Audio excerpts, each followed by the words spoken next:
What if I told you that the biggest legacy of the Trump presidency wasn't the wall, the rallies, or the tweets? What if it was a quiet, systemic rewriting of America's economic rulebook? Beyond the daily noise, the Trump administration launched a radical economic experiment. They promised it would create millions of jobs. And it did. But it also sparked a firestorm of controversy. In this video, we're pulling back the curtain on how these policies really worked, who got rich, and what it all means for your wallet today. For 4 years, the headlines painted a picture of chaos. Trade wars, political fights, and a constant stream of controversy made it easy to assume there was no coherent plan. But behind the scenes, a clear and surprisingly consistent economic strategy was taking shape. It was one of the boldest experiments in modern American history, built on 2 core pillars: massive deregulation and the most significant tax overhaul in a generation.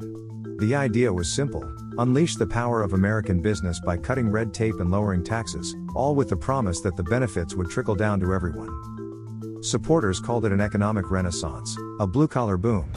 Critics called it a giveaway to the rich that would blow up the national debt. So, what's the real story? To understand the economy we're living in today, we have to go back to the policies that quietly redrew the map. From day one, President Trump declared war on federal regulations. The administration's signature policy was an executive order known as 2 for 1, which required that for every new regulation an agency issued, 2 existing ones had to be cut.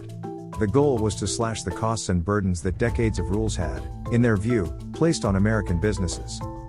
The administration claimed it blew past this goal, cutting over 8 regulations for every new one. The White House reported this led to nearly $50 billion in reduced regulatory costs, with promises of hundreds of billions more in future savings. So what did that actually look like?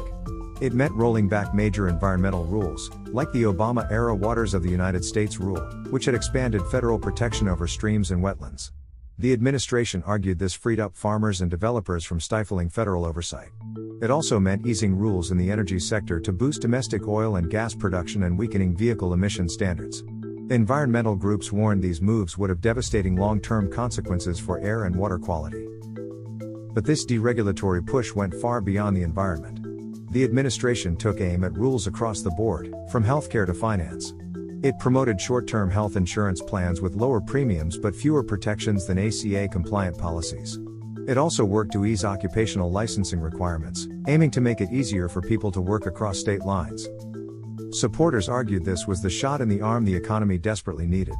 By cutting compliance costs, businesses, especially small businesses, could invest, expand, and hire. Critics, however, saw it as a reckless demolition of protections for consumers, workers, and the planet, arguing the true cost would only become clear years down the road. The second pillar of this economic overhaul was even bigger: the Tax Cuts and Jobs Act of 2017. Signed into law that December, it was the most sweeping change to the U.S. tax code in over 30 years. The law's crown jewel was a massive cut to the corporate tax rate, permanently slashing it from 35% down to a flat 21%. The logic was that a lower tax burden would make America more competitive, encourage companies to keep jobs and profits at home, and free up cash for new investments and higher wages. The law also remade the individual tax code, though most of those changes are set to expire at the end of 2025. It lowered the tax rates for most income brackets. For instance, the 28% bracket dropped to 24%. It also nearly doubled the standard deduction, simplifying tax filing for millions of households. On top of that, the child tax credit was doubled to $2,000 per child. But not everyone got a cut. The law also capped the deduction for state and local taxes, known as SALT, at $10,000 per household, a major blow to residents in high-tax states like New York and California. The debate over who really won here started immediately. Proponents pointed out that most American households saw their taxes go down. But critics fired back that the biggest benefits, measured in sheer dollars, flowed to the wealthiest Americans and corporations. In fact, one study from the Joint Committee on Taxation suggested the benefits of the corporate tax cut went almost entirely to high-income shareholders and executives, with little to no effect on wages for the bottom 90% of workers. This brings us to the heart of the matter. Did this massive stimulus actually deliver widespread prosperity? Or did it mostly just enrich the few? So, what were the real-world results of this experiment? In the years before the pandemic, the American economy was undeniably strong. The US added 7 million new jobs, far more than government projections, and the unemployment rate fell to 3.5% in late 2019, a 50-year low. This tight labor market also produced record low unemployment rates for African Americans and Hispanic Americans. For 40 straight months, there were more job openings in the country than people looking for work. This was the blue-collar boom supporters had promised. They pointed to rising wages, especially for lower-income workers, and significant gains in real median household income. The stock market also soared, boosting 401(k)s and retirement accounts for millions of Americans.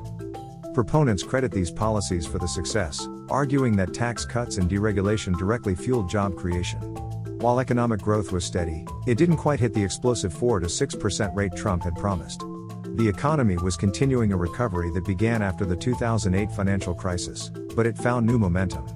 In fact, a Gallup survey from October 2020 found that 56% of Americans felt they were better off than they had been 4 years earlier, even during a global pandemic. For millions, this felt like a clear victory for the America First economic agenda. We're covering a lot of ground here, and there are strong opinions on every side. What are your thoughts on the job numbers and the tax cuts? Let us know in the comments below. But that's not the whole story. While jobs were being created, another number was also exploding: the national debt.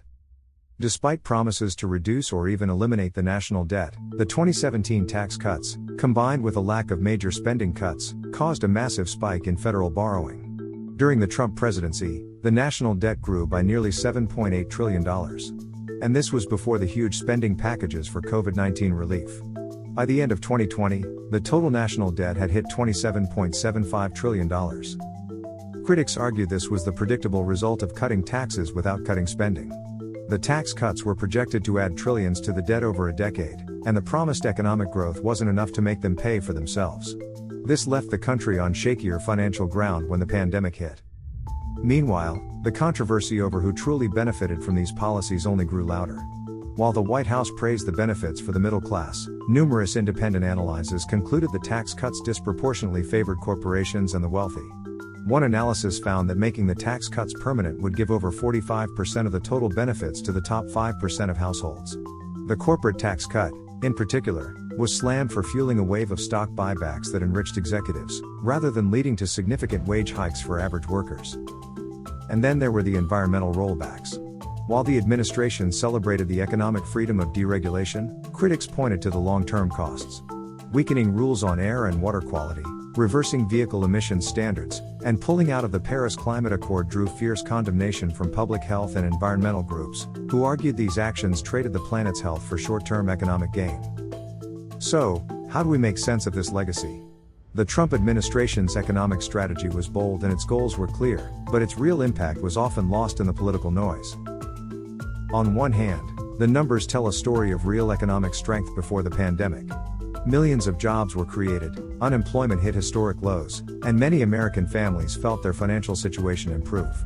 This was the blue-collar boom that supporters champion as proof that cutting taxes and regulations works. On the other hand, this growth came with a staggering price tag. The national debt ballooned, leaving a bill for future generations to pay. The benefits of the boom were heavily tilted towards the wealthy, raising tough questions about inequality. And the rollback of environmental protections introduced risks that we are still trying to understand today. The Trump economic rewrite was a high-stakes bet that unleashing corporate America would lift everyone up. The results were a complicated mix of widespread job growth and concentrated wealth, of short-term wins and long-term debts. These policies have reshaped the American economy in ways we're still grappling with, and their full consequences are yet to be seen. What do you think will be the most lasting impact of this economic experiment? Subscribe, leave a comment with your thoughts, and thanks for watching.